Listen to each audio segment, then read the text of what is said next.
Features में, क्योंकि e commerce में कहता है सप्लाई चेन मैनेजमेंट के जो फीचर्स हैं with respect to traditional business, जो ई कॉमर्स के पर्सपेक्टिव में हम प्रीडोमिनेंटली उसको माइंड में रखते हुए पढ़ेंगे, तो उसमें ability to source raw material या finish goods from anywhere in the world, क्योंकि ऑनलाइन होता है तो आपको जस्ट वेबसाइट की जरूरत है, उसकी location anywhere in the world.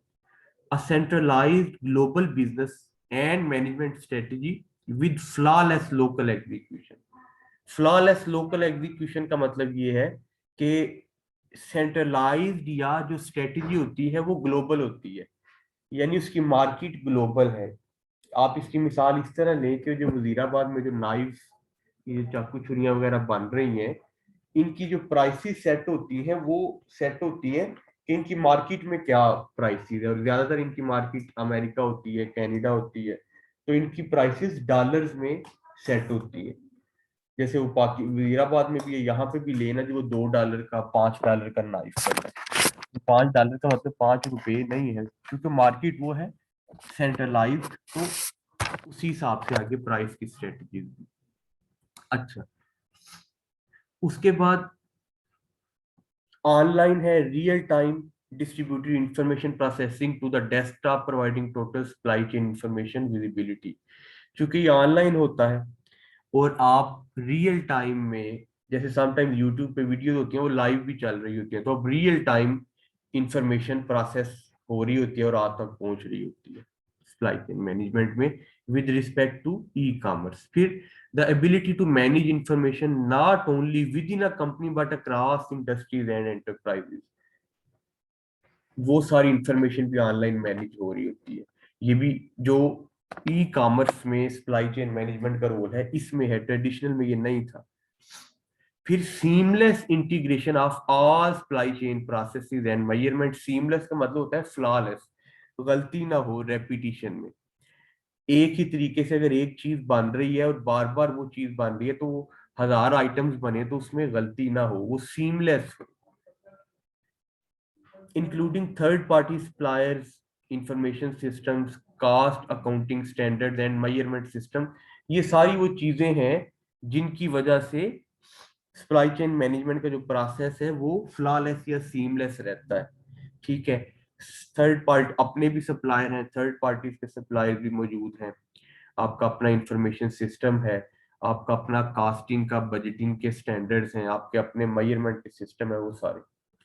फिर the development and implementation of accounting model such as activity based costing that link cost to performance are used as tool for cost reduction.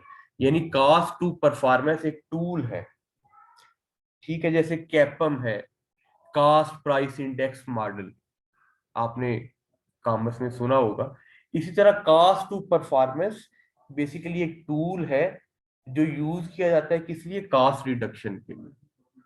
जितनी cost to performance जो high होगी उतनी ही cost में reduction, यानी cost के against अगर performance अच्छी है तो इसका मतलब है कॉस्ट कम होती है दूसरे अल्फाज में। उसके बाद reconfiguration of supply chain organization into high performance teams going from shop floor to senior management, यानी उसकी डिवीजन बता दी गई है किसी भी सप्लाई चेन ऑर्गेनाइजेशन की, यानी उसमें टीम्स आ जाती हैं, टीम्स बनी होती हैं छोटी छोटी जो कि खास टास्क करती हैं, और ये टीम्स की जो हायरार्की है ये from the shop floor to senior management, आपकी कंपनी की सीनियर मैनेजमेंट से लेके आपके जो आउटलेट्स हैं वहां तक की सारी फैली होती है। इसको सप्लाई चेन मैनेजमेंट किसके कॉन्टेक्स्ट में है, ये इसके ई कॉमर्स के कॉन्टेक्स्ट में। फिर इंपॉर्टेंट ये भी क्वेश्चन है कि इसके कंपोनेंट्स, बेसिक 5 कंपोनेंट्स हैं एससीएम के, ये आपने याद रखने हैं। ये 5 कंपोनेंट्स कौन कौन से हैं? Plan, source, make, deliver and return. अब इसको अब थोड़ा अगर आप पढ़ते जाएंगे तो आपको आइडिया होता जाएगा। प्लान क्या है? This is the strategic portion. Strategic portion जब भी कहीं पे स्ट्रेटेजी का वर्ड आ जाए तो आप समझ लें कि ये लॉन्ग टर्म गोल होता है। Plan is a strategic portion of SCM का मतलब है कि जो लॉन्ग टर्म गोल्स हैं वो सारे के सारे सेट किए जाते हैं। किस पहले कंपोनेंट में you need a strategy for managing all the resources that go towards meeting customer demand for your product or service। आपको एक स्ट्रेटेजी की जरूरत है ताकि आप वो तमाम रिसोर्सेज को क्या कर सकें, मैनेज कर सकें कि आपके कस्टमर को क्या चाहिए, कौन सी प्रोडक्ट कौन सी सर्विस चाहिए।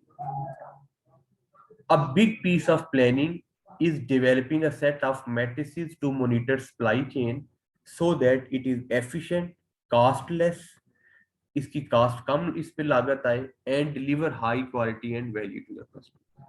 बेसिकली क्या है कि एक सिस्टम आप डेवलप कर ले, कोई मैट्रिसेस, कोई ग्राफ्स के जिससे आपको पता चलता रहे कि हमारी जो सप्लाई चेन की प्रोग्रेस है वो ऊपर जा रही है, कास्ट कम हो रही है, नहीं हो रही, अच्छी प्रोडक्ट सर्विसेज या सर्विसेज कस्टमर तक पहुंच रही है कि नहीं।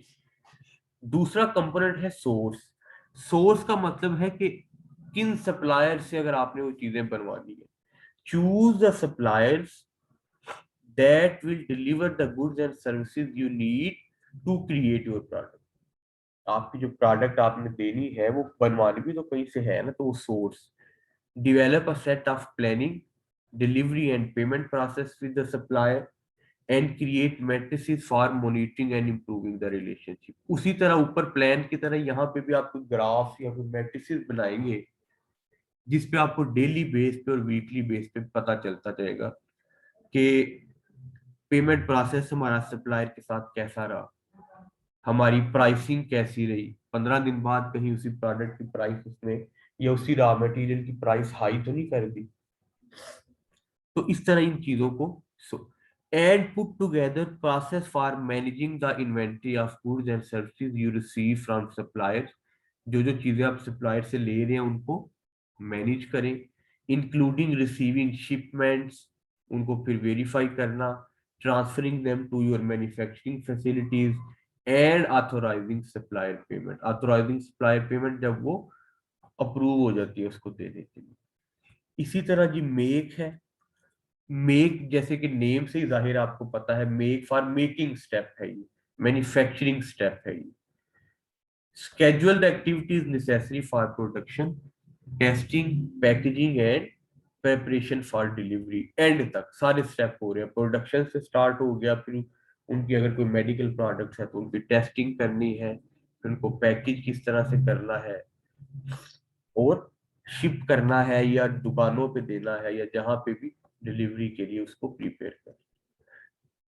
As the most metric intensive portion of supply chain, measure quality levels, production output and work productivity। ये तीन चीजें जो है मेजर की जाती है ग्राफ्स पे, मैट्रिक्स पे या किसी के भी ऊपर जहां पे सप्लाई चेन के ग्राफ शो होते हैं कि क्वालिटी लेवल आपका ऊपर नीचे तो नहीं हुआ, नीचे तो नहीं हुआ, पर्टिकुलर आपकी प्रोडक्शन आउटपुट कम तो नहीं हुई पिछले मंथ से, वर्क प्रोडक्टिविटी कम तो नहीं जा रही, ये चीजें देख।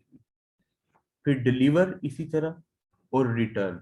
डिलीवर में क्या है, this is the part that many insiders refer to as logistics, यानी ये लॉजिस्टिक्स से रिलेटेड है। गाड़ियां, एरोप्लेन या जिस वे में भी, जिस मीडियम के थ्रू भी, टीसीएस के थ्रू, डीएचएल, जिसके थ्रू भी उसने जाना है, सारी logistics. Coordinate the receipt of order from customer, develop a network of warehouse, pick carriers, वो जो कैरियर होते हैं, to get product to the customer, उन तक लेके जाने के लिए, and set up an invoicing system to receive payment. और इसकी इनवाइस वो अपने पास बना लेते हैं ताकि उसकी पेमेंट कस्टमर से रिसीव करें और वो उसकी इनवाइस बना ले ताकि वो उतनी ही पेमेंट जाके अपने अकाउंट में भी जमा करा दे। और return, the problem part of supply chain, जैसे वो कहता है create a network for receiving defective and excess products back from the customers. कोई डिफेक्टिव प्रोडक्ट चला गया या एक की बजाय दो चले गए हैं तो कस्टमर रिटर्न कर देते हैं। And supporting customers who have problems with delivered products, और अगर कोई प्रोडक्ट ठीक नहीं डिलीवर की गई उसके साथ प्रॉब्लम्स को डील करना। जैसे फूड पैंडा पे आप देखें ना, तो कई दफा मेरे साथ भी समटाइम्स ऐसा हो जाता है, मैं अगर रात को जब मंगवाता हूँ तो वो फर्ज करें पिज्जा मंगाया हुआ था तो उसकी जगह बर्गर आ जाता है, तो वो उसकी तस्वीर लेके वो फूड पांडा तो ना वो कंप्लेन एक मैसेज बॉक्स बना होता है उस पर कर दें, तो वो थोड़ी देर बाद नया राइडर भेज देते हैं आप उसके साथ, सही वाले ऑर्डर के साथ। तो वो बेसिकली अगर कोई कस्टमर को प्रॉब्लम आ जाती है। ठीक है जी, मैं ना लिंक दोबारा शेयर करता हूँ, अभी कुछ सेकंड रह गए हैं, तो मैं आपके साथ दूसरा लिंक शेयर करता हूँ, ठीक है जी।